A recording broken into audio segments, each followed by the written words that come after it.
నల్గొండ జిల్లా చిట్యాల మండలం గుండ్రాంపల్లి గ్రామ పరిధిలోని జాతీయ రహదారి ప్రక్కనే ఉన్న శ్రీపతి ల్యాబ్ ప్రైవేట్ లిమిటెడ్ పరిశ్రమలో శుక్రవారం ప్రమాదవశాత్తు ప్రొడక్షన్ బ్లాక్ 2లోని రియాక్టర్ లీక్ అయింది. రియాక్టర్ కు సరిపడాయి పీసీఎల్ 3 లిక్విడ్ పైపుల ద్వారా ప్రమాదవశాత్తు లీక్ అయింది. దీనితో మంటలు లేచాయి. అనంతరం మంటలు పెద్ద ఎత్తున వ్యాపించడంతో నల్లని దట్టమైన పొగలతో కమ్ముకున్నాయి. ప్రమాద సమయంలో బ్లాక్ లో 3 కార్మికులు పనిచేస్తున్నారు. కార్మికులకు ఎవరికీ ఎలాంటి ప్రమాదం జరగలేదు. పరిశ్రమలో తీవ్ర ఆస్తి నష్టం జరిగింది. ప్రమాద సంఘటన స్థలానికి ఫైర్ ఇంజిన్ సిబ్బంది చేరుకొని మంటలను ఆర్పివేశారు. ప్రమాద సంఘటనలో నార్కెట్పల్లి సీఐ నాగరాజు, ఎస్ఐ ధర్మ సహాయక చర్యలను చేపట్టి పరిశ్రమలో మంటలు రాకుండా తగిన చర్యలు తీసుకున్నారు. జరిగిన ప్రమాదంపై వారు పరిశ్రమ అధికారులతో విచారణ చేశారు.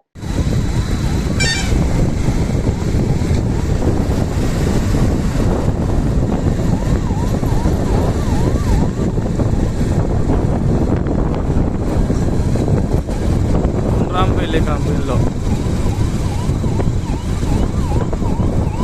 రియాక్టర్ పేలిందో మరి ఏం పేలిందో. గుండ్రాంపల్లి కంపెనీ పొగ.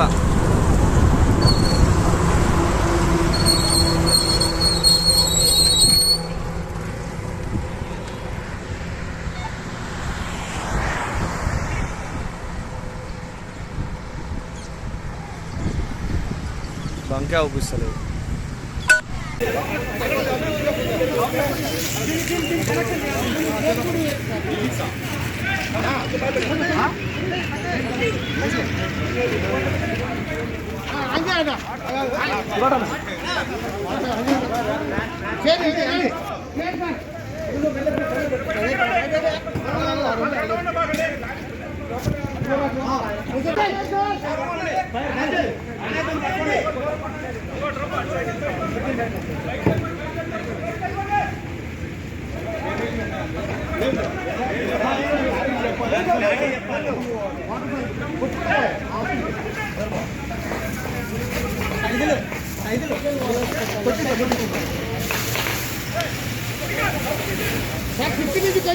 సార్